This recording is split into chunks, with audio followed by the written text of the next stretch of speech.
Hello and welcome to this webinar on networking to connect from awkward to awesome.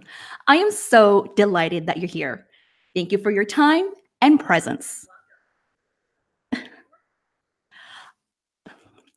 I'm your trainer, Diana YK Chan, and I'm here to be of service and add value today. Now, when it comes to the job search, most of the clients tell me that networking is the biggest fear or challenge that they face. I'm curious to hear from you. If you're here with me live today, what are your biggest networking challenges, fears, or concerns?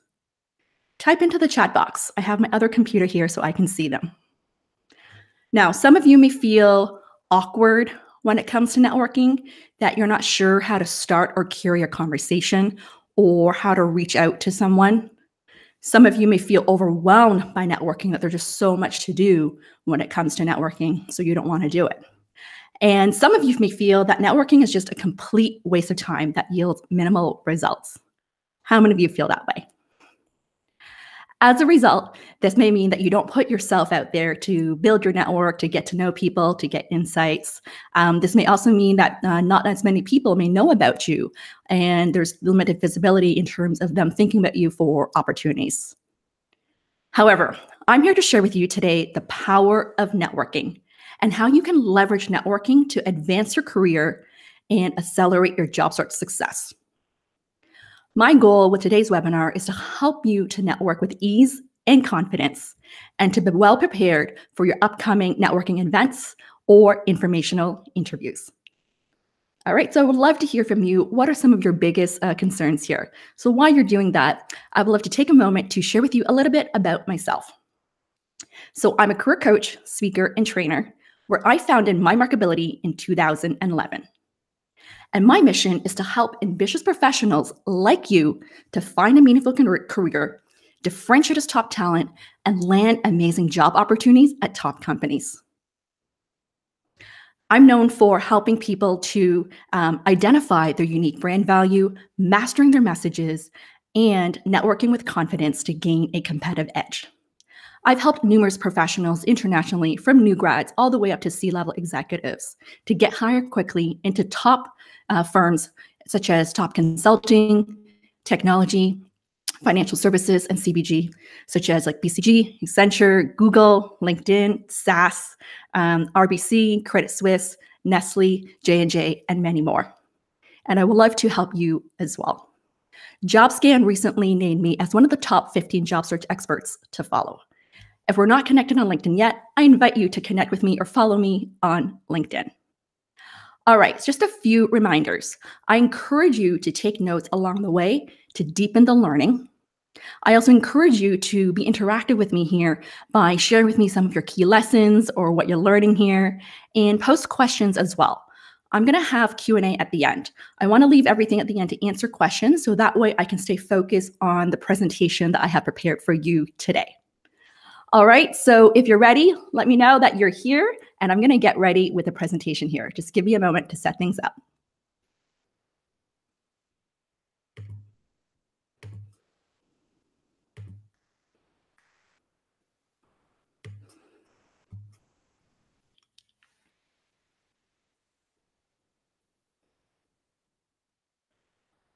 Welcome to this webinar on networking to connect from awkward to awesome. I'm your trainer, Diana YK Chan. Here's what you'll learn today.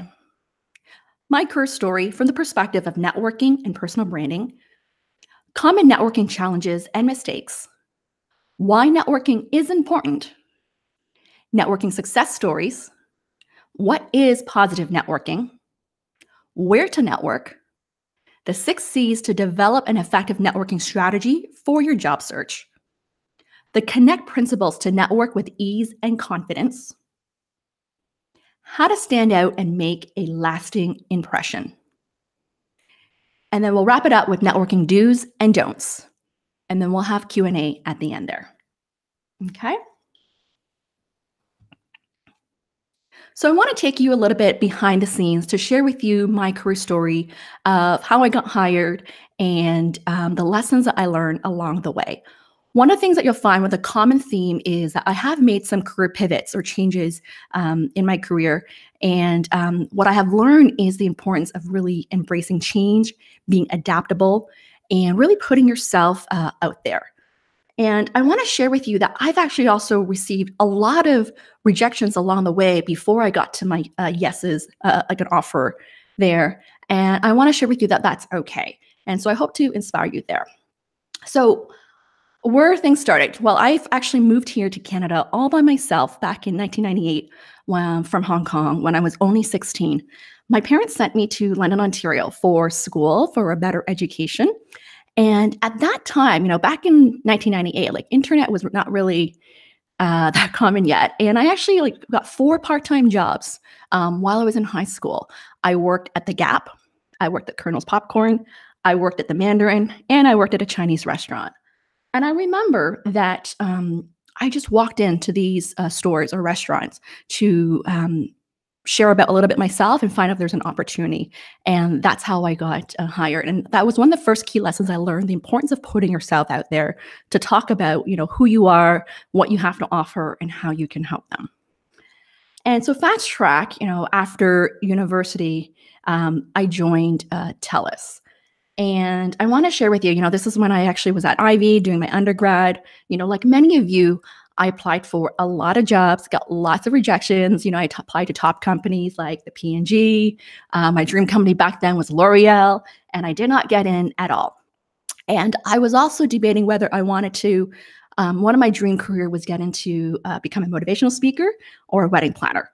And you can't really apply for those jobs. So anyways, how I got hired to TELUS was I attended their information session and I met the hiring manager at that time. It was part of their leadership development program for undergrads. And I remember that I had a great conversation with the manager and I followed up with him. And I was one of the 6 people who got hired out of 1,200 people who applied. And so throughout the way, during those 3 years there, I had an amazing time. I started off in operations, working in the call center, working in workforce management, operations, communications training. And then I moved into a training role that I actually created and pitched to senior management because there was a merger happened. And so I pitched a new role of how I can help the department to increase employee engagement. So I moved from operations to a training role. And then from there, a year later, I moved into product marketing. So I was internally pitching myself in terms of getting a new opportunity. It's going from training to marketing, which is not really common at all. And what I really learned along the way was the importance of one, obviously, you need to deliver great results, have a great reputation. And third is you need to have great relationships with the people that you work with or work for, where they really know about you, your work ethic, and what you can deliver for them to take a chance on you. So that was my big lesson learned of how I got into TELUS. And I have to tell you, for those who are not sure of what they want to do with their career, I honestly didn't really have an interest in technology back then. But what I did know was that I had a passion for leadership. I read tons of leadership books, self-help books. So I was really fascinated by a new grad leadership development program where I get to learn a variety of new things. So that was why I decided to join. And then fast forward, after 3 years, I decided to go back for my MBA at the Ivy Business School. And I knew then I wanted to, make a career change, either go into consulting or something related to talent management, because I always had a passion in talent development, talent management, training, recruiting. That was my passion. And I have to tell you, during my MBA, like many of you, I've applied for many consulting firms. And I got rejected by pretty much all of them. And with the funny story with Accenture, I actually got rejected at first. I got the rejection email. However, because I met the hiring lead at that time from the information session, I sent an email and followed up and told him that my former manager at TELUS used to work at Accenture and really believed that I would be a great consultant. And I said, would love the opportunity to have an interview. And within minutes later, I was invited back for a job interview and progressed through meeting with the partner to really pitch myself of why I want to be in consulting and human capital consulting. Even though I didn't really have much experience, I was writing a research paper back then on talent management issues and talent management strategies. So that really helped there. So I really learned the importance, even though there's a lot of rejections, you got to believe yourself. You got to put yourself out there as well and be able to get some endorsements where people believe that you have what it takes to be a good fit in that career there. Next is how I joined Ivy. I was recruiting for executive MBA admissions there. And so made a career change from consulting to recruitment. And how that happened was, the story was actually, I decided to leave consulting because I was actually not quite happy. I didn't feel it was a good fit. I realized at that time, I want to help people. It wasn't just about helping clients. It was more about helping people transform their lives, helping them really take from good to great to excellence, to figure out what they really want to do with their life and career. And I actually took some personal development courses to where I really dig deep to search inside myself. And so I left Accenture knowing that I would be doing something related to people type of business. And literally, a few weeks later, I got an email from my classmate in undergrad at Ivy who recommended me for this job for the manager MBA and executive MBA admissions. I actually got hired for both roles. So I was there for, I think, 3 to 6 months in the MBA recruitment admissions role. And I was in charge of recruiting for people who are in the healthcare industry background to come in. So it's like a new program that they had, and then moved into executive MBA admissions, recruiting for senior level executives. So what was great about that was, how I got in was definitely through a recommendation where they knew about me. But what I loved about that opportunity was it really aligned with my strengths and interests because it had recruiting, it had coaching and advising, it had presentations, it had training, it was representing a great brand as well. So it was a great way to work towards what I would wanted to move into, which was starting my business eventually. So anyways, I did that for about 2 years. And what happened was before I got into Google, I actually got let go at that time. They no longer needed that role, so I got laid off. And it was actually a pretty tough time at that time when it actually happened. And I was like, what am I going to do with my life here next? And at that time, I was about to get married and I knew I was going to move back to Toronto here. And so I started my business within a couple of weeks and set up a training session, which got like 50 people. And then within less than a month, my friend from my Ivy MBA referred me to the first and only recruiter role in Canada here in Toronto for this recruitment opportunity at Google.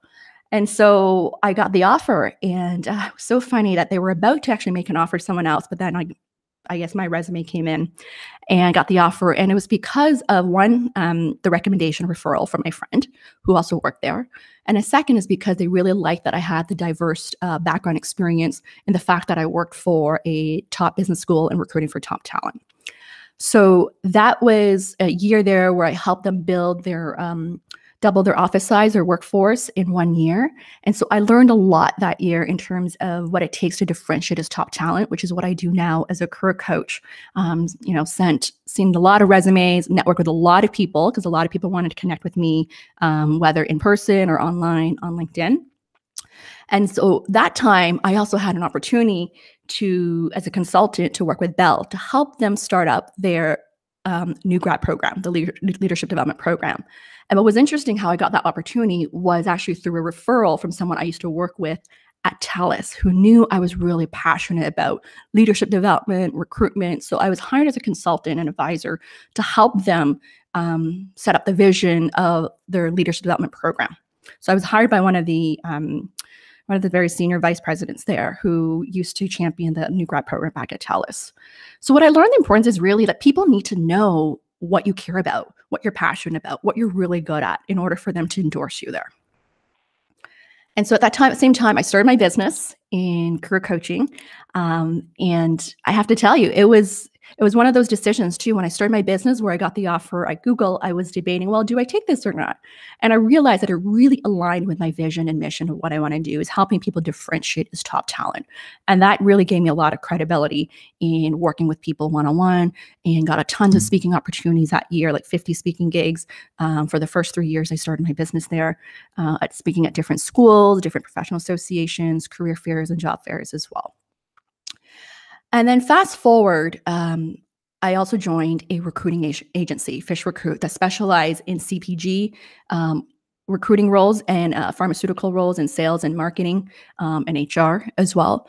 And it was interesting how I met the founder of this business was through some sort of networking. Either it was either in person or through online that I met this person. And they wanted to recruit me already a year before. But because I just started my business and just finished my work at Google, I really wanted to, focus on my business first before I decided to join them. And so that gave me a lot of exposure to really understand, what different employers look for. And it really helped me to better advise my clients as well. Now, many people always ask me, why I left Google because it was such a great company. It's one of the best places to work. And, the reality was that it was a one-year contract and I helped them actually fulfill the goals in reaching their hiring targets. I grew the office at that time and most of the recruiting team was in the US. So they no longer needed that position. And I want to tell you a story here. When my contract was about to end, I was debating what's next. And I actually applied for a sales role at Google, because that's what majority of the roles were as an account manager. And I actually went through the interview process and I knew all the hiring managers. I knew what questions they asked just because I helped them prepare for the questions. And I have to tell you, I did not get the job offer. And, the feedback was because they knew that I was really passionate about what I do in recruiting, in coaching, training, speaking, was not the best fit, even though I'd be a great addition, but it's not the right fit in terms of leveraging my core passion and strengths. I also reached out to my network. It was a very interesting story of how, people that you meet, you just never know how you can help each other.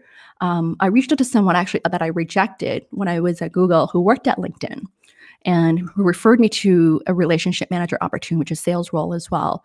And went through that process and I actually got an offer with them as a relationship manager.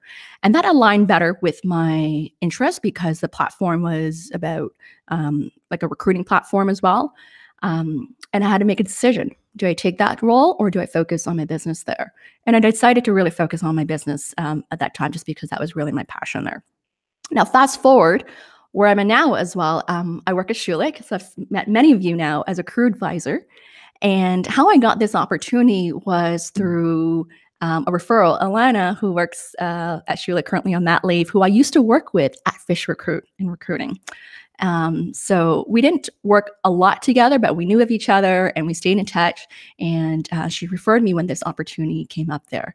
And so an important lesson, what I learned really along the way is really the importance of building your brand, being known for something. Let people know what you're really good at, what you're really passionate about, and nurture those relationships along the way, as you never know what kind of opportunities that people may think of you for there. Okay.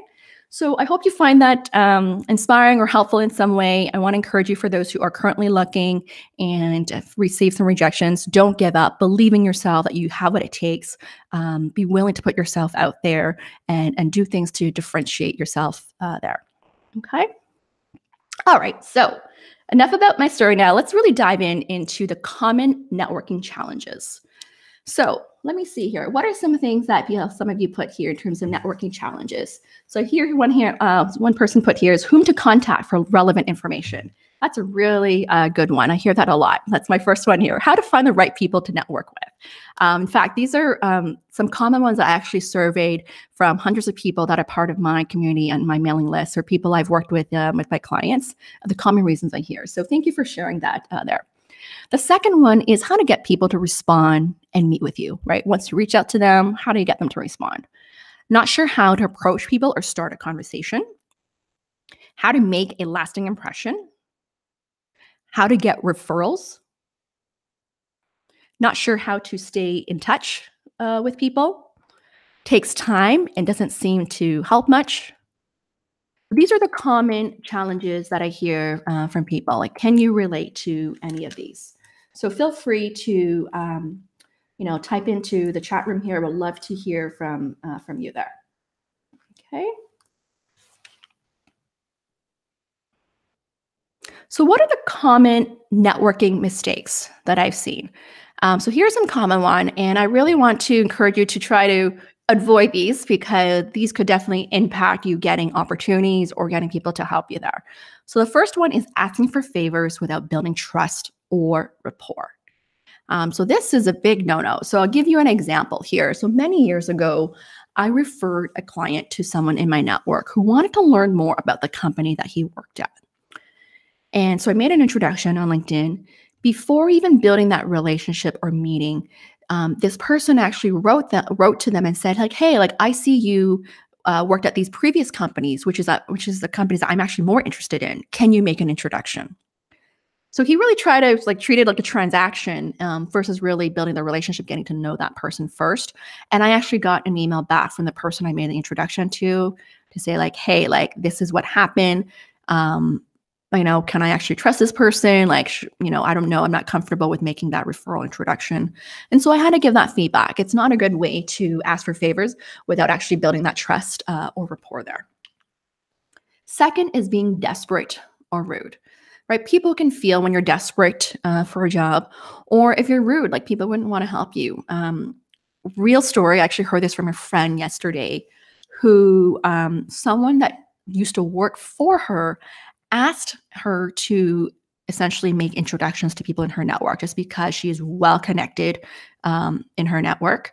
And she was trying to help them because they recently got laid off from their job. So she really wanted to be helpful. And she connected him to a CEO of the company and a tech company that's growing who's hiring for product managers and made the introduction, for them.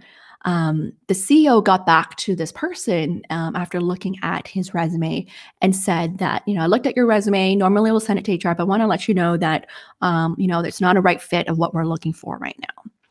And this person actually responded back in a non-respectful way. Instead of saying, "Thank you for reviewing my resume" or "Thank you for your consideration," he actually wrote, he basically wrote that, "I'm overqualified for the role and I'm not interested in your company or industry anyways." It was that kind of email, and that got forwarded back to my friend. Now, do you think my friend would continue to make introductions to people in her network with that kind of response? No. She introduced someone to see, and that was the response. So you never know. Even though people can't help you, you got to be really careful of how you handle the situation. You always want to be thankful and grateful versus saying like, "I'm just too good for you and I'm not interested in you anyways." Okay. Third is to wait until you need to network. So oftentimes people wait till they actually need to look for a job to start networking. And it's not too late, but you want to really start thinking about how you can grow and nurture your network as you jumpstart your career there. As you just never know like how opportunities come your way. And we talked about the importance of building your brand and reputation, and that takes time. Not respecting people's time. So either showing up late or not showing up at all. I have heard from people that I've made introductions to that they booked a time and they're either late or they just forgot about the meeting. And, my reputation's on the line here when I make these introductions because they come back to me. And that's not a good thing. When you got to really respect people's time if you want to get their time to give you insights and feedback and advice there. Not being specific of the ask. So meaning being too vague or saying that, you're open to anything, you would just love to work at this company, anything that's available, you'll be interested in. And if that makes it really hard for people to help you there. The more specific you can be in terms of describing your ideal role, the easier it is for them to think of a person or opportunity that they can refer you to. Not meeting enough people. So oftentimes, I hear people telling me, "Well, I've already reached out to people, but I haven't heard anything back." And I ask them how many people they've reached out to. And usually it's just about a handful of people, like 10 or so. And statistically, it's just not enough, right? Like statistically, I would say that I always challenge people to reach out to at least 100 people because only about 20 to 30% of people will really respond back to you. It's got nothing to do with you. It's just that they're too busy. Um, and out of that 20, 30% of people, like that 20, 30, probably only half of them will have time or be interested in meeting with you. So only about 10 to 15 people. And then out of that, probably only half of people are willing to help you. So really just a handful at the end of the day. So if you're only reaching out to a handful of people, it's not enough people to really generate that momentum to leverage networking to help you land job opportunities there. Lack of follow-up. So this could make people feel like in terms of that you may not be interested, or you're not following up in terms of thanking for their time, or following up in terms of opportunities that you're interested in. So those are things that I hear from people. And honestly, to be honest, most people do not follow up. I have found, even from my experience as a speaker, when I speak in front of hundreds of people, usually only a handful, like couple people, will follow up. And those are the people who really stand out, and they take the time to nurture the network, stay in touch. And I've actually helped students, like when I spoke at Ryerson many years ago. The student who was in like his first or second year, he stayed in touch with me in the following year, and he was interested in a career in recruiting. And he was debating whether he should go into corporate recruiting or agency recruiting. So I chatted with him, put him in touch with people I knew who was on their agency recruiting side, because I didn't have that much experience yet back then. And interestingly, because of that follow up, he got this meeting with this agency recruiter that I put him in touch with. This recruiter liked him, put him in touch with his former boss, and this former boss then introduced him to this big recruiting agency where they created the first ever internship. So my point here is they never had an internship role before, but because they like this person's eagerness, passion, just that professionalism and communication and following up, they were willing to create the first ever internship. And after that, he received a full-time offer the year after. Okay, so the power of following up. Forget to say thank you. So this is showing appreciation and gratitude. It's so important to show that appreciation along the way. The people who have either helped you, whether it's just giving advice, even though if they can get you a job, but they've given you advice or help you progress in some way, it's so important. I had a new grad client last year who really wanted to get into investment banking. And, it's really competitive to get in. He met with over 100 people, over the course of almost like a year there. And he met tons of people. So he really actually built a strong network now in investment banking. And he took the time to really say thank you, write a thank you note after he landed the job at Credit Suisse. Thank people in terms of their time, the feedback, the insights, and the referral that got him to where he is today. So just showcasing that appreciation is so important there, because these are the people who would be hiring down the road now that he's in the industry, and it's much easier for him to get into another opportunity afterwards. Okay. So I hope you find this helpful there. Feel free to chime in. What are other mistakes that you have seen or that you've heard from people that they made about networking in the chat box there? So why networking is important? I want to share with you some of the key benefits there, especially for those who think networking is a waste of time or not much value add. Networking is really the currency of job search, and it can help you stand out, build your brand and reputation.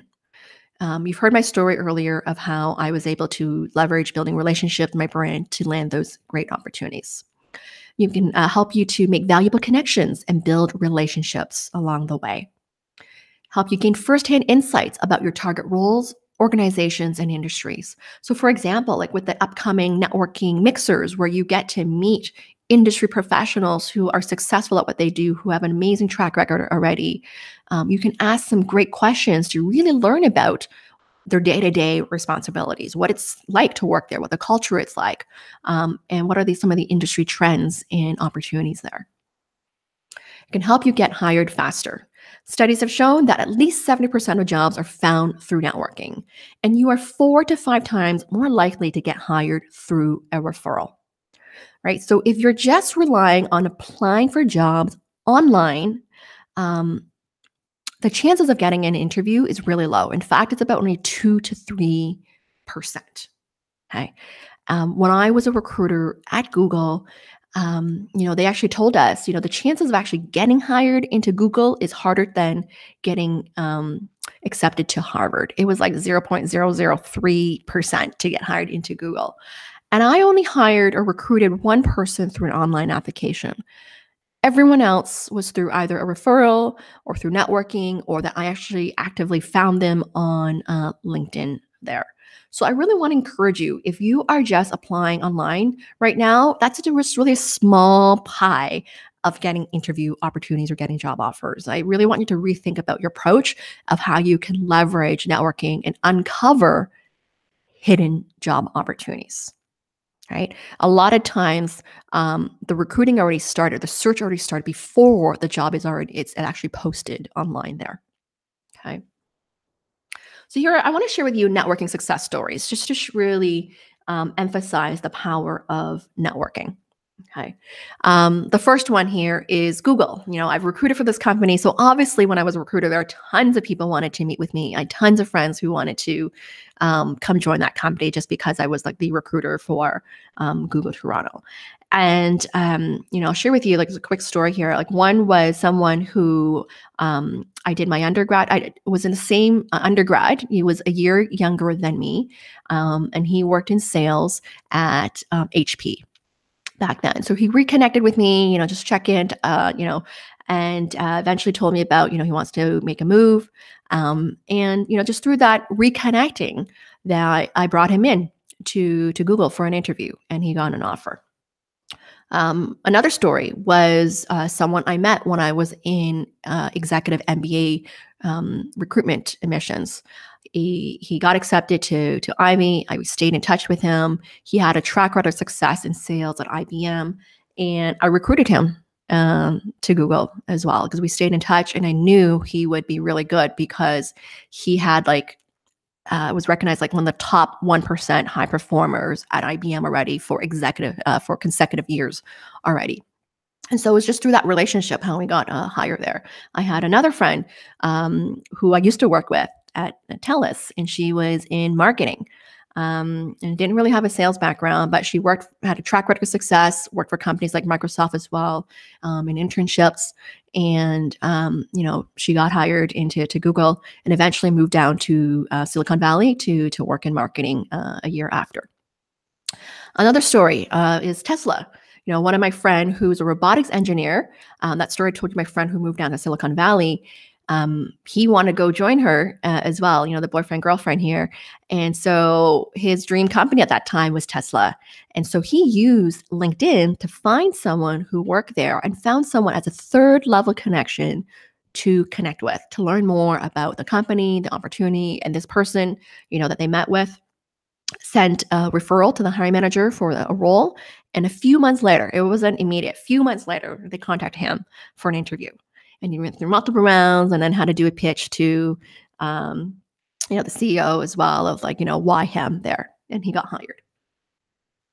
Another example here at TELUS, I had a client many, many years ago, MBA grad, who wanted to make a career change. He used to work in the government sector as a campaign manager for politicians, and he really wanted to become a product manager in tech. That's, what he really wanted to do. So we worked together, came up with a strategy, and really had to rebrand his resume because his resume was all government, politics and all that. And we had to rebrand that. But what was more important is, because just applying online as a recruiter, they're not going to really be able to connect the dots to see how that would make sense or fit in a product manager role. So one thing I coached him was obviously he needed to really understand the industry. Like, what are the trends and challenges? So he did tons of research and homework to really learn about the industry, to showcase his passion and to showcase his knowledge and being a quick learner. He then also networked and connected with at least a dozen people at this company. I introduced him to people in my network just because I used to work there.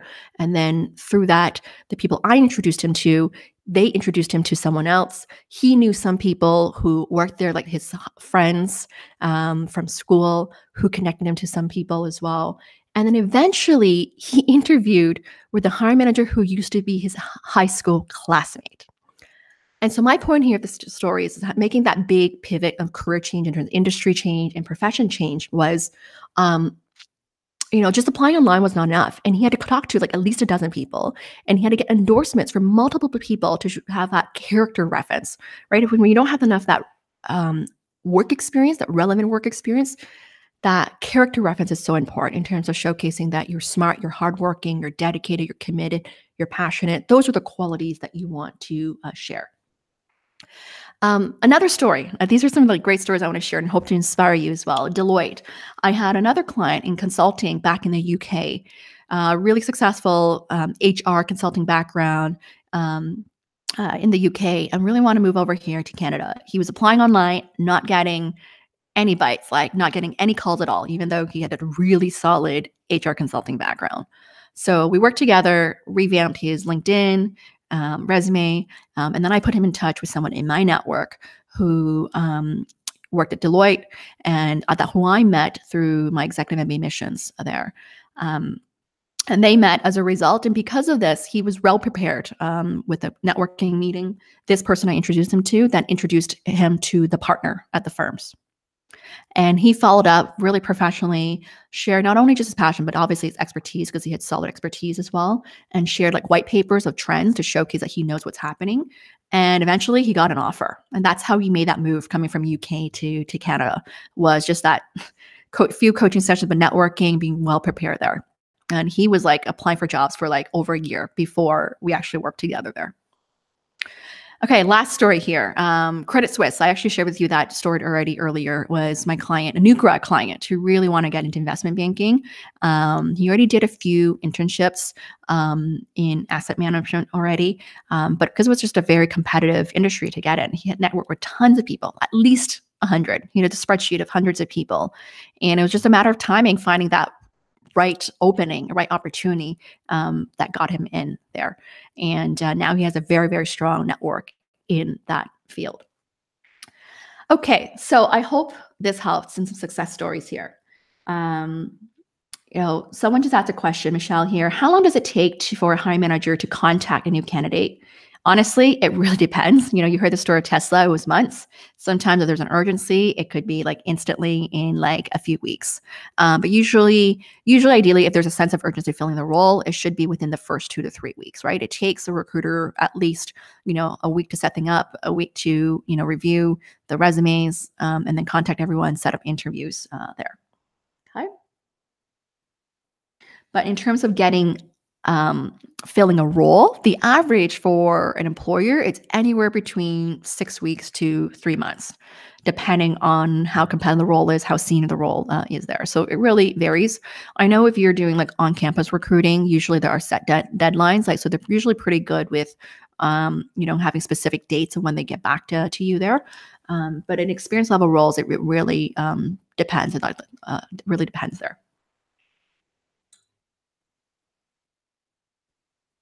Okay, so what is positive networking?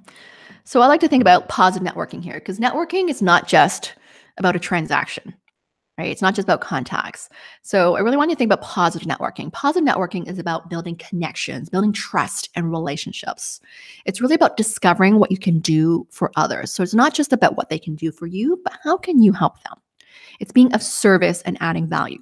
Right? When you approach networking from the perspective of helping and adding value, it becomes a lot easier. So it's not just that transaction of like, what can you do for me? So when you approach it, well, how can you help me get a job? As like that first meeting, it's never going to go well, just because you haven't built a trust or rapport yet, right? As a recruiter, when I was a recruiter, actually, I got so many emails from people and saying like, hey, I'm looking for a job. Can you help me? Can you make these introductions? And they haven't even spent time getting to know me yet, or for me to get to know them. And oftentimes I have to just say no, or I can't respond just because of the amount of emails that I get there. So it's so important to take that time to build a relationship. Okay. In order for someone to be willing to help you or bat for you there. Even for me in my own coaching practice, I don't make connections to people in my network until I know my clients have actually done the work, practiced their elevator pitch, really know what they're looking for, have really worked on like that soft skills, done the preparation of, the target company or the roles, put together a set of networking questions. Because when they do that, the success rate of moving forward to next step is much, much, much higher. And quite frankly, my reputation is on the line, right? So if they don't do the work and I just make that introduction, I'm setting that up for failure, not success. Okay. Someone asked here, like, should we be fully prepared for possible interview before networking? Will failure in interview bring negative impact to the future? Well, here's the thing. When you're networking with someone, let's just say if they are a hiring manager or recruiter, in a way, it's an interview. Even though it's not a formal interview, they are sizing you up. They are getting a sense of how you show up, how you communicate, what you care about. So yeah, like in terms of asking questions, the questions they may ask you is somewhat interview related, but may not be like the hardcore, behavior interview questions or situational questions. It would be more like, why do you want this? Why do you want to get into consulting? Why do you want to get into product management? So getting just clear on some of those messages is really, really important there. Okay, so remember the ABC rule. Okay, this is my favorite ABC rule that I always talk about in networking is always be connecting. Always be connecting anytime, anywhere. Okay, you never know what opportunities may come your way. Connect with upper year students, alumni, employers, family, friends, etc. As you just never know who they may know. Studies have shown, it was actually a study done by LinkedIn, that I forgot what the exact percentage, I want to say it was like 42% of the people find jobs through their second level network. So meaning people that you know that they know. Okay. So it's like leveraging people you already know where they can connect you to other people there, right? When you know how to leverage your network properly, you are amplifying your search. More and more people can talk about you and be your advocate there. Okay. So where to network? This is a common question I get, like, where should I go to network? Is it just like networking events? No, there's more to that. You can network at community events, professional associations. They often run a lot of events throughout the year, professional development events, volunteer organizations. And oftentimes you can meet some really experienced level people as well. Alumni events, student clubs, career and job fairs.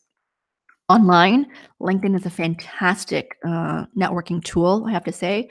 Right now for me, like I've built my network to over like 10,000 connections, and it's really helped me where I can also make connections to other people now where I pay it forward. I have a pay it forward Friday where I'll make connections to people to help them with whether it's their career or business or to learn about something there. Coffee shops, restaurants, airports, conferences, trade shows, parties, weddings.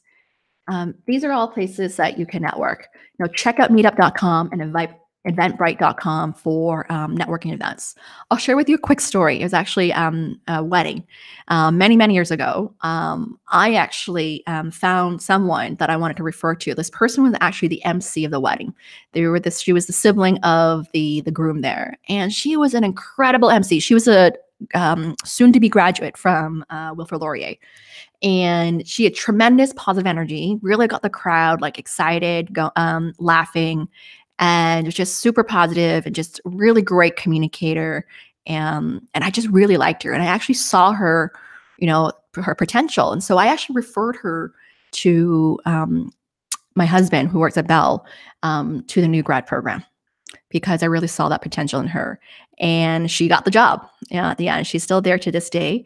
And, just sometimes opportunities like this, like, she wasn't applying for anything, but she was being her true self, best self, showing up fully. And, someone like me who really believes in developing top talent, referring top talent. And that's how she got the offer there. Okay. Okay, so let's move on into how to develop a networking strategy, aka the pre-networking prep. I'm going to walk you through some steps here to help you, and this is really like what I call also like a job search game plan and prep that you can do to help you kickstart your networking there. Okay. Step one is you need to clarify your purpose and objective. Why are you networking? What do you want to achieve? What's your intention? Right. So many of you, you're networking because you're looking for a job. So that's great. However, you got to go, that's your ultimate goal. But in order to do that, what do you need to learn or gain? You probably need to gain insights about the industry, about the company, about the person, in order to help you advance through the networking phase to generate opportunities there. Okay, so set your intention, right? Because oftentimes, some people say, well, networking is awkward. Well, set the intention that you're going to meet some amazing people, or your intention that you want to be curious and that you want to nurture that relationship there. When you have the right mindset going in, networking becomes a lot more easier and fun. Step two is to choose your area of focus, right? What's your target? Identify what I call your targeted ROIs, the roles, organizations, and industries. Get really clear on what you're targeting. Because here's the thing, if you're not targeted, you can really waste your time here. Get clear on that. I often recommend just target one or two industries in terms of the jobs that you're interested in, and have like at least like a dozen organizations you're interested in, and get really clear in terms of the function of the roles that you're interested in there. Because when you're specific with this, it's going to help you find the right kind of people to network with as well. Step three, conduct research. So this is all about learning on like industry trends, organizations that are hiring, work culture, interview process, role hiring requirements, problems to solve. This is all about gaining insights, right? Remember the story I told you about, the MBA grad who went from the government industry to tech? Just doing this kind of research is a great way to differentiate and show that you are well prepared. Step 4, create an outreach list of at least 100 people, right? You can think about family and friends, colleagues, mentors, alumni, peers, recruiters, hiring managers, influencers, and connectors. Right? Brainstorm this list, create a spreadsheet so that you can actually track them properly as well. You'd be surprised actually how many people you know, and you can use a tool like LinkedIn to find people at your target company as well. So I like to think of at least 5 to 10 people per target company to reach out to. You don't need to reach out them to all at once. Okay. But the point is here, you have to create this funnel and come up with a plan on what's your target, how many people you want to reach out to on a weekly basis. And slowly that will help you build that momentum and confidence in networking. I had a client last year who was about, junior, but 3 to 5 years of experience in digital marketing at an agency. And he really wanted to work for like a big, like tech telco type company in marketing. And he reached out to over 100 people through his networking and had about a dozen people responded that willing to meet with him. And that really helped him gain insights. So when he actually advanced to the interview round, he was super well prepared. And he pretty much got the offer on the spot, like the day of. He got the job offer afterwards. So what's the criteria to find the right people? So some of you asked here, like, how do I find the right person to network with? So here's some things to think about. You got to first determine what kind of people you want to meet to stay focused. So this is similar to, in recruiting. When it comes to recruiting, I got to understand the hiring requirements of the job and figure out what kind of like profiles or experience or background I'm looking for so I can stay focused and finding the right person, right fit. So you want to think about people who are either work at your target companies, are in your profession or your ideal role, people that you admire and want to learn from, right? Like what inspires you when you look at their profile. People who are involved with recruiting and hiring because they have influence or they have insights of the hiring process. People who are well connected. Oftentimes if they're well connected, they are willing to help and are willing to connect with you and talk to you. People who are decision makers are influencers, right? So senior people who make decisions on, when they have like headcounts, openings, job openings. People who enjoy meeting and helping people in general. Right? They're more likely to have a conversation or have a coffee chat with you. Okay, step 5 is you want to create communication messages, right? So I'm really a big fan of this, is just creating templates so that you can be more efficient and productive when it comes to reaching out, right? Once you have this 100 list of people, you want to save time, right? So you want to create that initial outreach message to your cold contacts and warm contacts. They're a little different, right? Because warm contacts, you can personalize a little bit more there. And you want to have some follow-up notes and a thank you note. So these are the type of messages that you want to write. So as an example, let's just say that you have a networking mixer where you're meeting a bunch of people, and you can use LinkedIn to reach out to them and say, hello, name. I'm looking forward to meeting you at the upcoming event. I love that you worked at XYZ companies. You have an impressive profile. Look forward to chatting with you further. Okay. And you think of like a follow-up note, like after you meet with them, what do you want to say in terms of what you learned from them? Or say like a thank you note. So here are some guidelines on how to get people to respond to you. Okay, so just some of the guiding principles here. Is number 1, give a compliment. People love compliments. When you tell them you have an impressive profile, that you are a successful professional, or like, I really like the fact that you did XYZ. People love that. So give a compliment. State your reason for reaching out. Right? It's the why. What's the purpose here? Get clear on that. Get to the point with your ask. So don't sugarcoat it. What do you want to learn from them? Make your ask easy to say yes to. So instead of having like a list of questions where they need to respond, just keep it to one ask. Could I get 20 minutes of your time to learn about this? Or, what's the best time to meet with you, either over the phone or in person? Make that ask easy for them to say yes. Don't make it overwhelming. Focus on seeking advice first. So it's easier for people to share advice and tips versus asking them if they could refer you to a job. if they don't know you. Most likely, if they don't know you, they're not going to refer you to anything because their reputation's on the line and it takes time for them to do any referrals. So focus on seeking advice where they just share about their own life experience or career experiences. Keep your message short and sweet and to the point. Okay?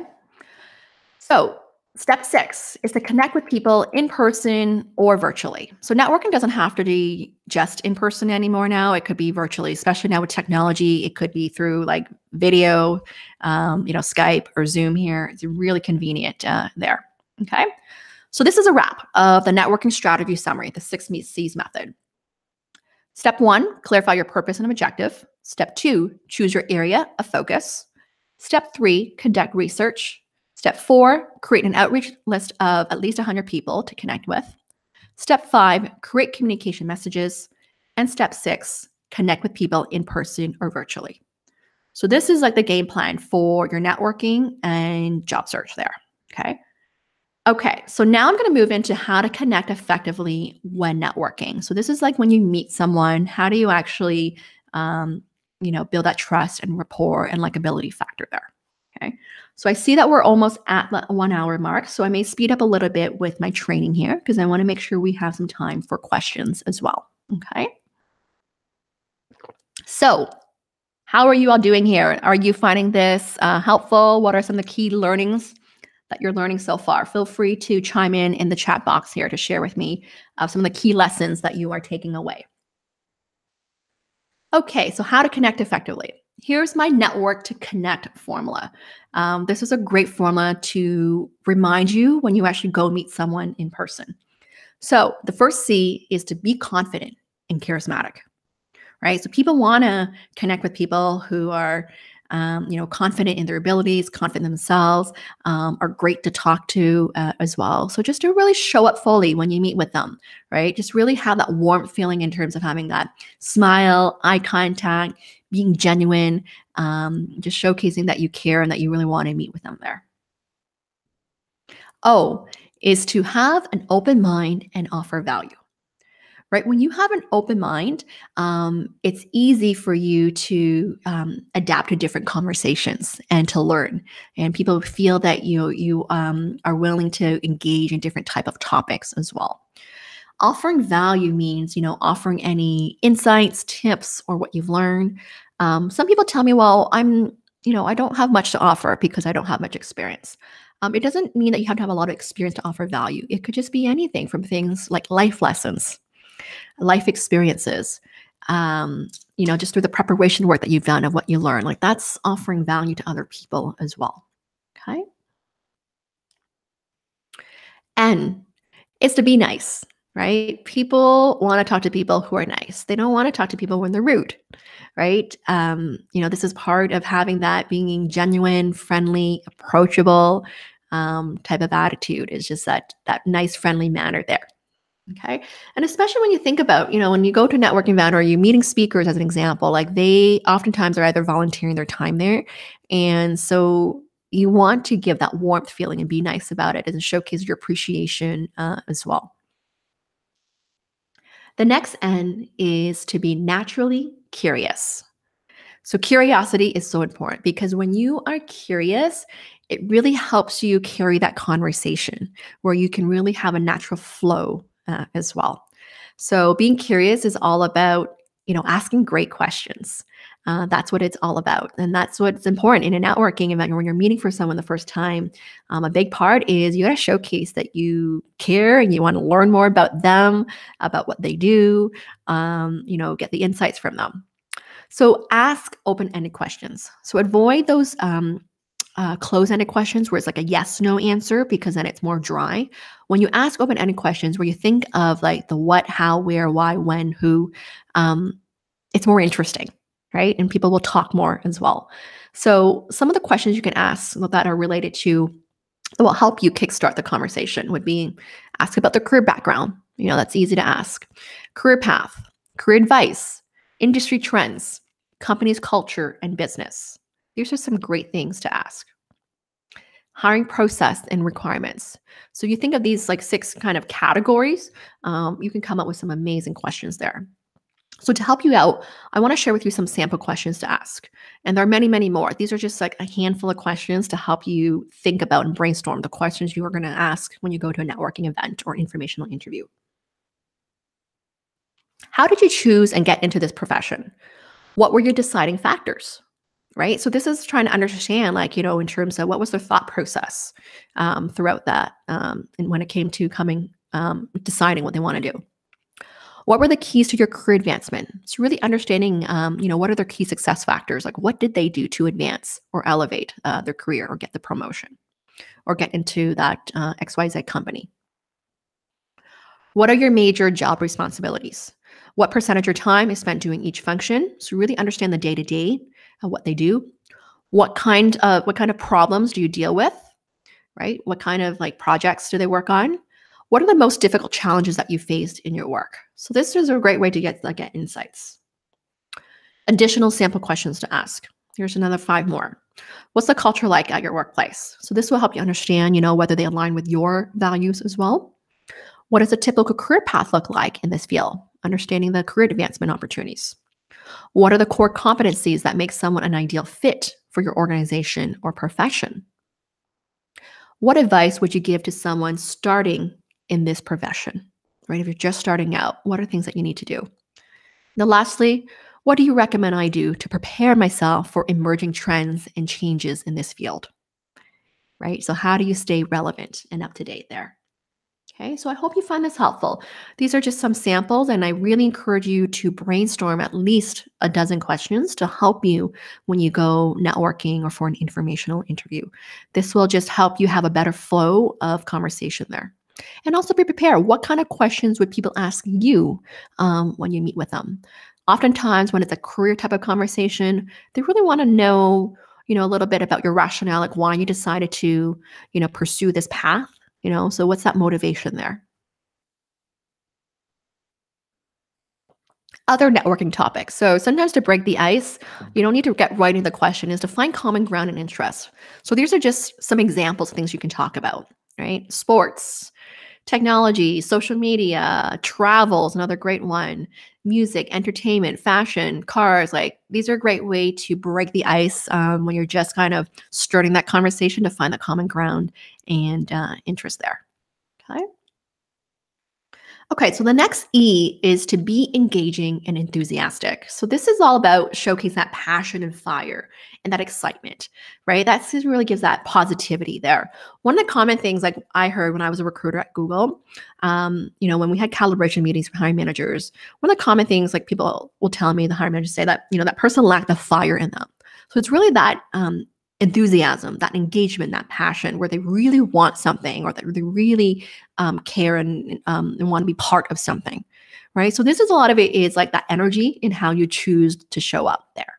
Okay, so if you're going to a networking meeting, think like, oh, I need to go talk to these people or I need to meet these people. That's not the right attitude. You got to go in and say like, I'm excited to meet some people tonight. I'm excited to meet at least 3 people that I can follow up with. Okay. Okay, so the next C is to be clear, concise, and compelling. So this is your communication skills. Communication skills is like one of the top skills that employers look for. So it's so important that you are clear, concise, and compelling, especially when you're networking. If you have a lot of people, you really want to get to the point with your message, right? Get to the point with your question as well. Even when you're giving context, try to keep it short and sweet, especially when you have other people around you.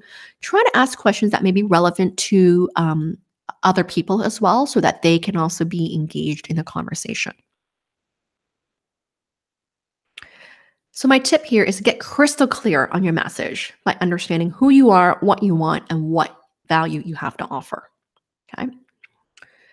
Lastly is the T, is to build trust. So we talked about this at the very beginning. You got to build trust and rapport in order for someone to be willing to help you. They got to like you. They got to trust you. They want to have that feeling that they want to work with you as well in order for them to refer you out there.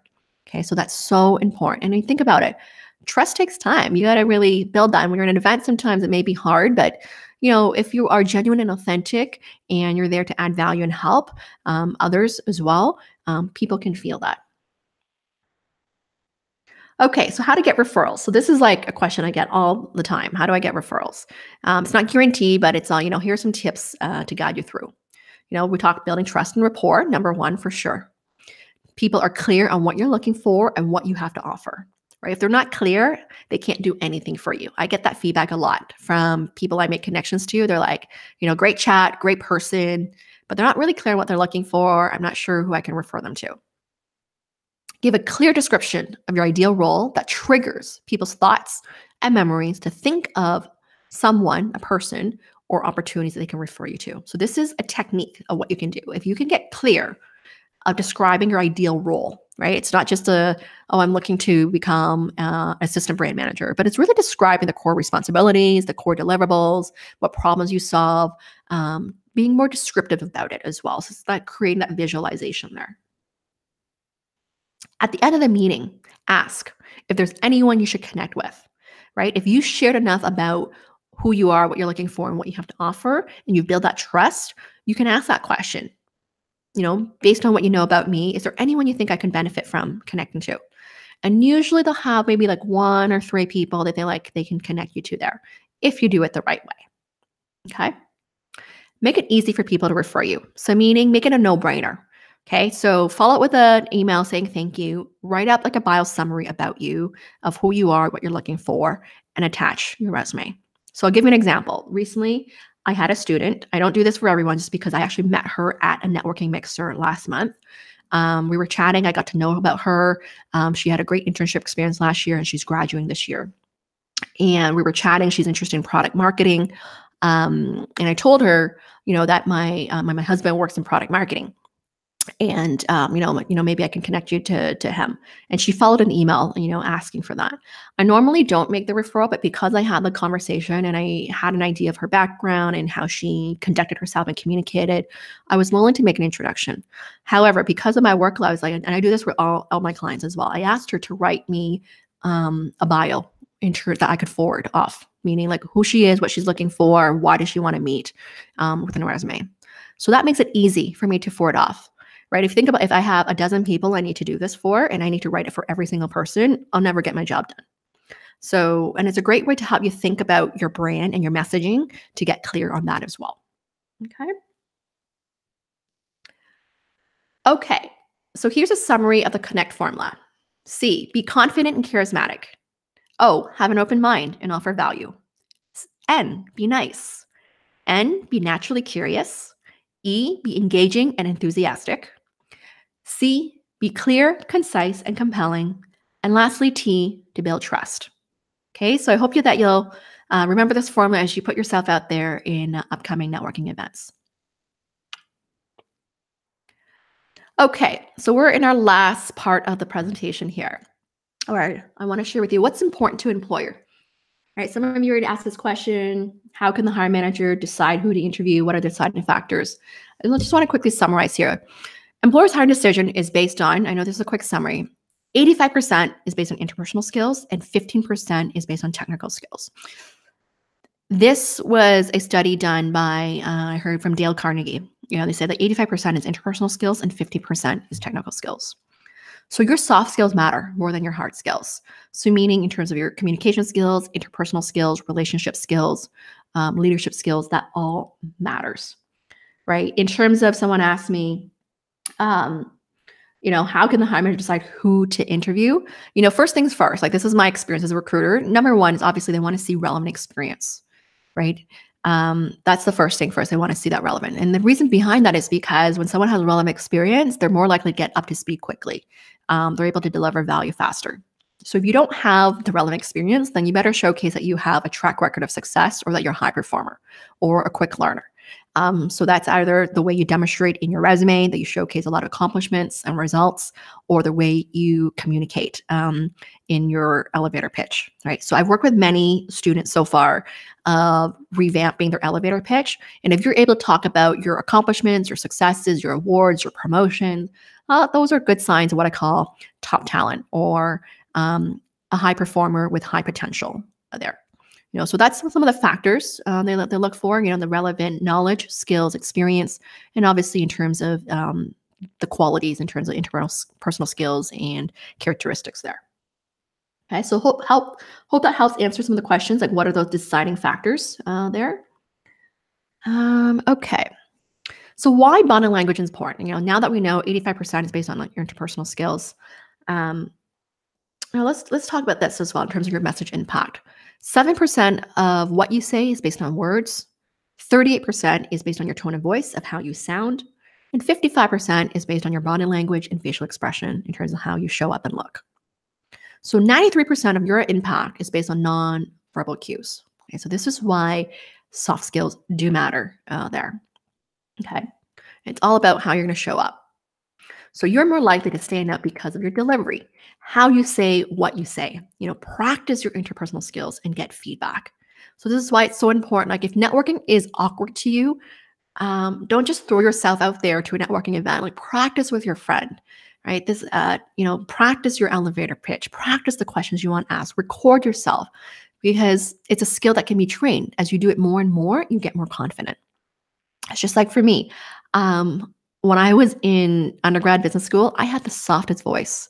And English was not my first language, so I wasn't speaking that much. And I knew because I want to become a speaker, I had to work on that.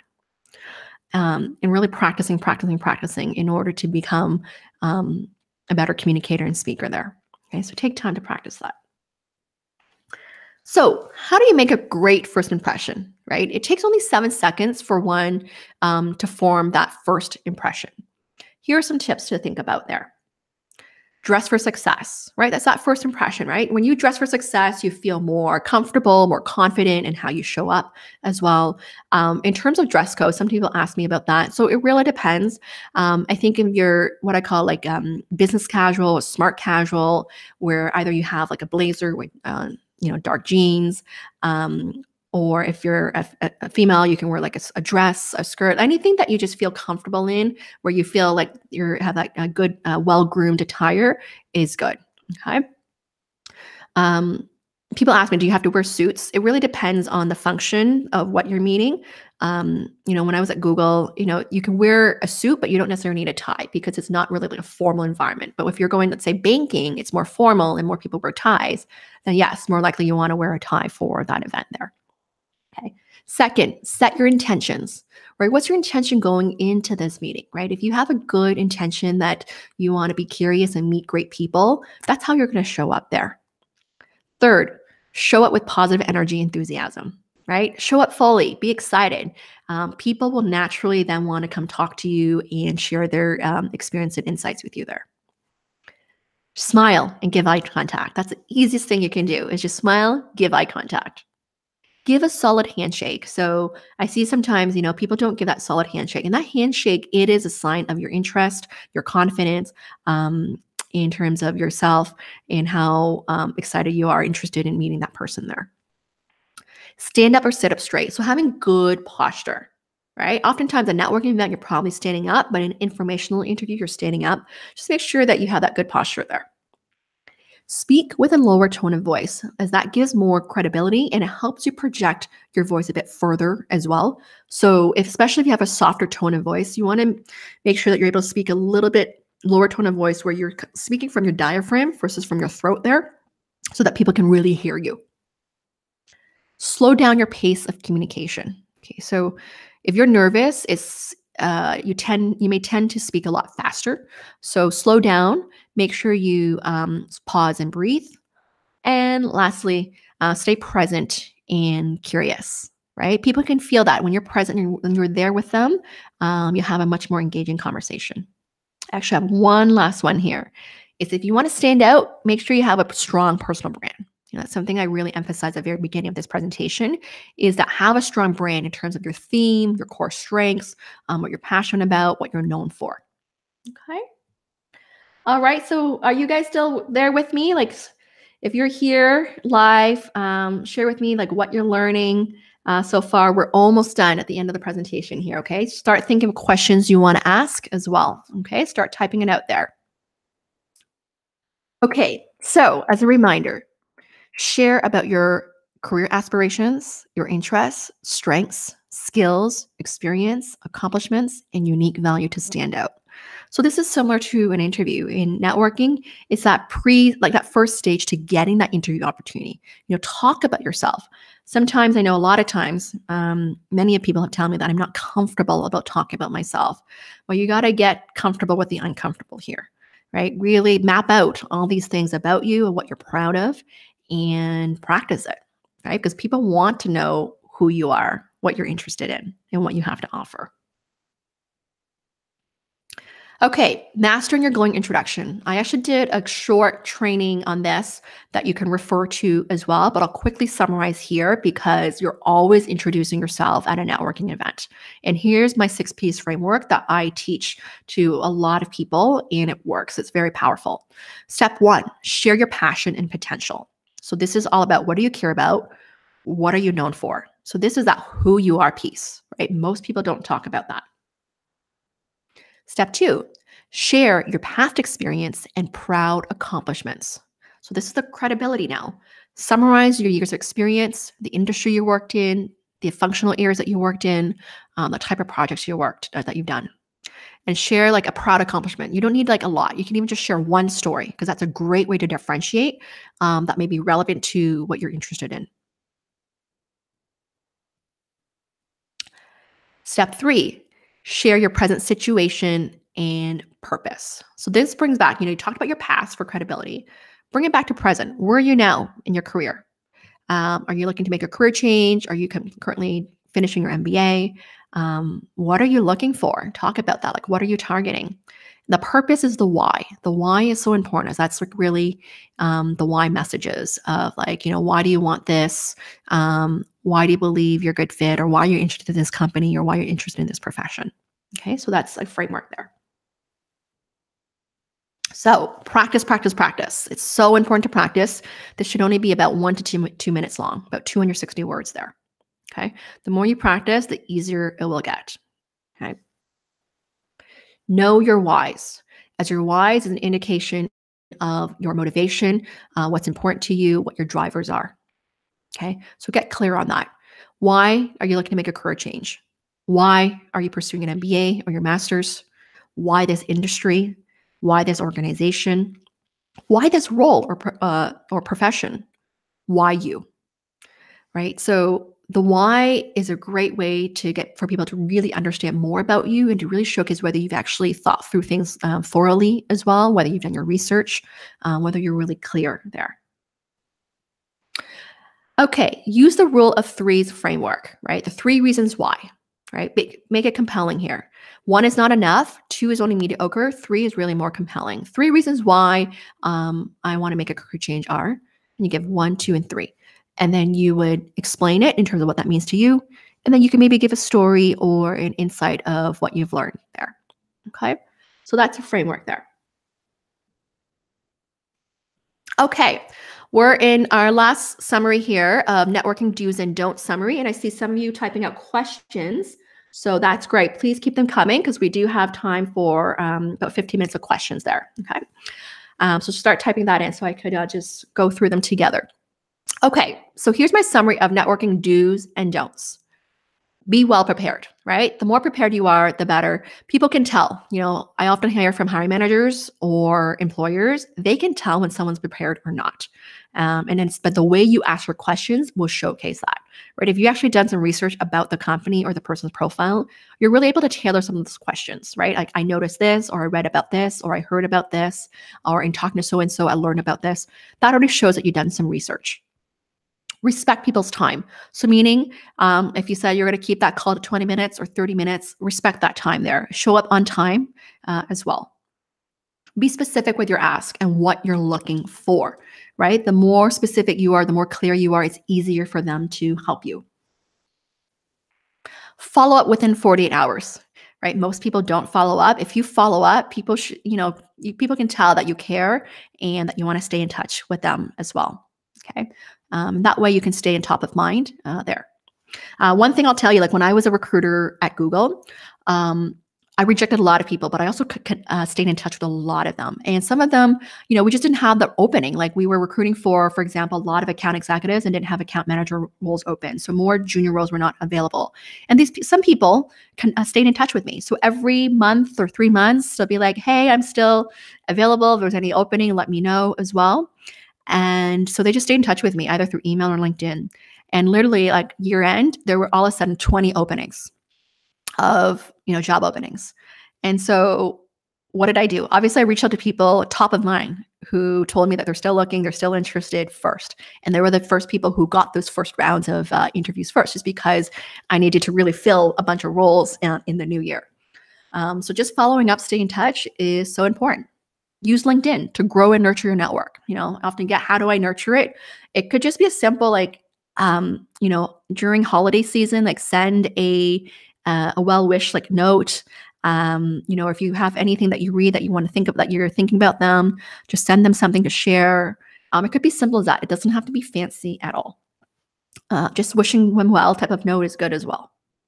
What not to do? Don't ask for favors without building trust or rapport. This is so important. I've been saying this since the beginning. It will not build you a good reputation down the road, because industry is small. People talk, right? So it's so important. Don't be desperate. People can feel that, okay? You want to be confident, not desperate. Don't wait till you need to network. Start now. It's never too late, okay? Networking should be part of your career advancement strategy, okay? So it's a long-term thing there. Don't forget to say thank you. Show your appreciation, your gratitude. And don't be rude if people can't help you, okay? It's very common. People may be willing to have a chat with you, but they can't refer you to an opportunity, and that's okay. You just say thank you, appreciate your consideration, appreciate your time there, okay? But we don't have to be rude about saying like, well, da da da da da. It's just be thankful, okay? Because word travels. Alrighty. So I hope you find this helpful. There's a lot of content. I really want to help a lot of you to prepare, especially if you're looking for a job or you plan on going out to upcoming networking events there. If you're looking for additional networking advice, I have an ebook that I created. You can go to mymarketability.com/career-boost-networking. Feel free to take a picture of this if you want. It's about a 20-page e-guide there. There's some tips that I already covered in this presentation, but this is a great ebook that you can print out. Okay, so I'm going to open up to questions, and I'm going to come live, and I see some of you asking questions. Thank you as well. Okay. Okay, hello. Thank you so much for being here. Thank you for the questions. I'm going to take a look at my computer and answer the questions here. I'm going to go through one by one here. So the first question is, at times, you get a feel that the person is not interested in listening. What do you do about that? Okay, so your intuition is telling you that the person's not interested. So I think this is where you need to change topics. You either change a different topic, you add a different question, or if you're in a group setting, you can ask that person to chime in. Okay. Another way is you can just gracefully exit. So what I like to do is, I really thank you for your time today. I would like to, I'm going to step out to meet with other people and let you talk to other people as well. What I do is, being a connector, sometimes what I'll do is, if I know people, I'll introduce other people to chime into the conversation, and then I gracefully exit there. Right. So there's that carry on with conversation. Another question is, give us some advice. Can you please give us some advice about networking in groups? What would be the most accommodating and impactful way to network when in large groups? Okay, so first things first, I know a lot of you go to networking events that are large groups. I recommend that you go network with a buddy, because when you're networking with a buddy, you support each other. You can either, number one, introduce each other. You can also have that conversation where you have back and forth conversation as well. I'm really big when you're networking groups is I like to be inclusive, so including other people. So meaning if you're talking to the speaker, have that body language where you include other people, especially when they're just coming in. Either you let them know that, hey, this is what we're talking about. Feel free to ask questions about that. or share a little bit of things that you've been learning so far. To me, like if you're in a group networking setting, let's say 3, 5, 6 people, keep your question, like really just keep it to the 1 to 2 questions. And I recommend to keep questions that are relevant to everyone else. If you have a very particular situation, I recommend that if you can just like get one-on-one time with that person, ask like, could I get some one-on-one time with you? So that way people who are around them don't feel bored about listening to like a particular specific situation there. So try to keep it to more generic questions around, what's it like working in your company? What are the trends and insights? Questions that anyone can benefit from would be a great strategy to network in groups. If you can get a networking buddy, it's a great way it's more fun. I just find when I can bring a buddy with me, it's so much easier to have that conversation and move on to the next group there.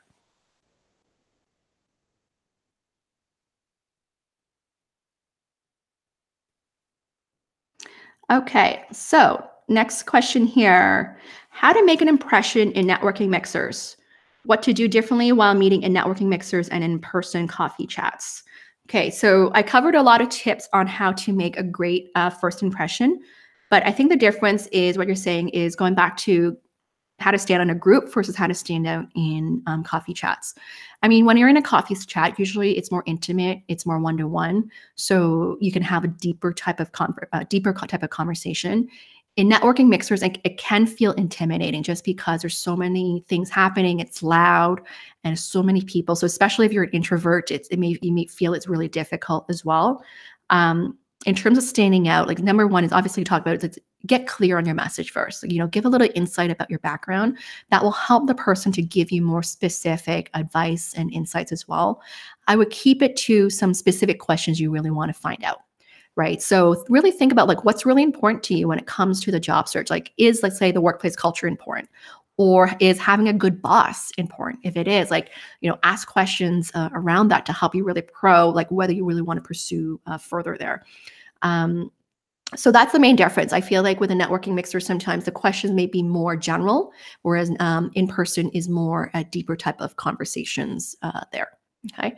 And I encourage you, like at a networking mixer, you're not going to be able to meet everyone. You won't have time. So the strategy is pick like who are the 5 people you want to meet that night. You get a list of people who are coming, 5 people who look at their LinkedIn profiles, people who you really want to learn from. Maybe they may have a similar situation as you or similar background or work at your target companies. Pick those 5 people and stay focused with that list. So when they arrive, these are the 5 people that you want to meet. What I would do is if you see them, just say a quick hello. I'm so glad you're here. I would love to chat further with you tonight. I will be looking out for you. Just a quick hello first, even if you don't have their attention or time, is great. Like I've had, when I go speak or at events, I remember like many years ago, engineering, like hundreds of students. I had this one student who said, it's like, oh my God, are you the Diana Y.K. Chan? And he was so excited to meet with me. Like he shook my hand, I was super pumped. And he just said a quick hello, a quick introduction. But he really stood out. We didn't even chat for that long because he knew I was getting ready for my presentation, but he just wanted to say, hello, who am I? And just like that compliment there. And it could just be easy as that. Just say like, hey, I'm so glad you're here. I'm so excited to meet with you. Look forward to chatting tonight. That's just a quick hello. And then you look for that person throughout that night there. Okay, from a tactical point of view, what tips do you have for how to enter an ongoing group conversation?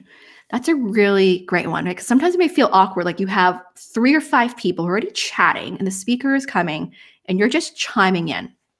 And so if you're the person who's going in, obviously, first of all, is you want to just listen. Just kind of pay attention to a little bit of what they're talking about a little bit first, like just let them. And when you get a sense that they may be finishing the sentence or finishing that particular topic, you introduce yourself. You say, hi, I'm Diana Chan. Love to be part of this conversation.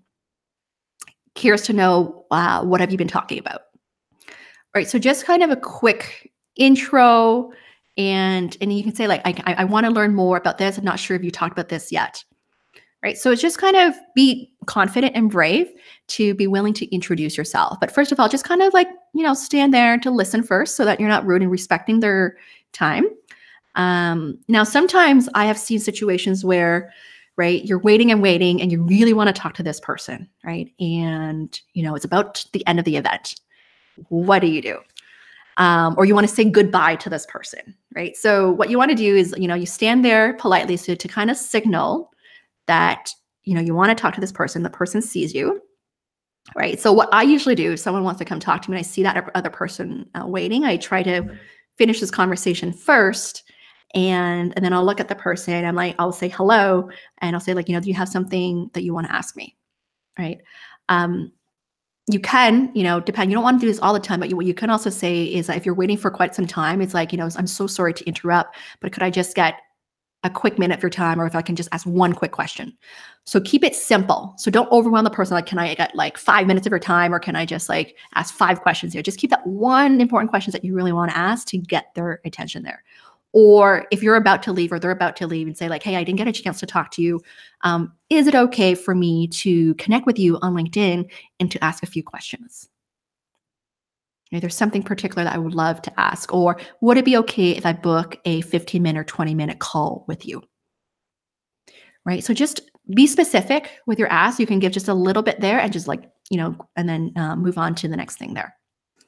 Okay. Great. Okay. Any other questions? Let me know. You're welcome, guys. I hope this was helpful. So I just want to answer one more question for Michelle here. There's a specific one. I have 3 years of experience in data science and want to find a data scientist job in big companies. But many data scientist job in big companies such as Google requires 5+ years experience. How can I make myself stand out amongst these experienced candidates? Okay. So yeah, data scientist is a very popular field right now.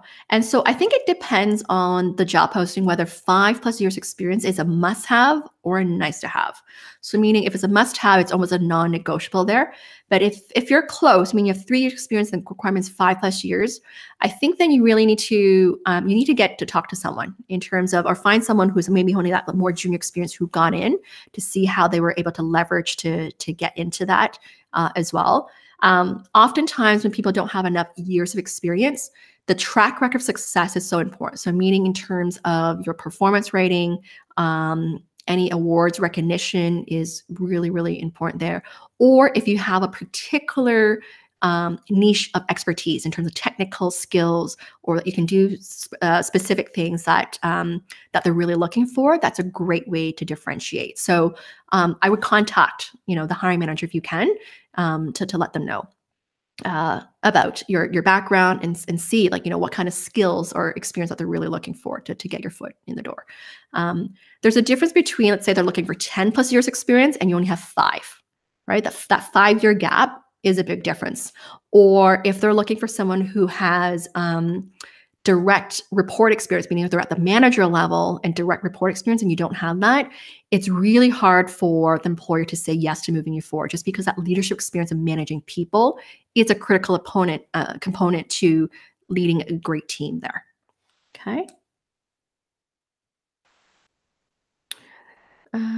Okay, let's see what other questions there. Okay, the question. There's a lot of people surrounding one networker. Therefore, it's hard to connect with the networker because other participants may interrupt the conversation. How should we navigate the situation? This is very common. And I see this like being a speaker myself or being a trainer. I often get, a big group of people. I think at the end of the day, you got to be confident, right? This is where going back, go find a buddy to network with so that you feel like if there's 2 of you there, that's number 1, and that's less intimidating. Number 2, like just honestly go shake their hand. One of the big thing is like, even if you don't want to talk, just say like, hi, like I'm so great to meet you there.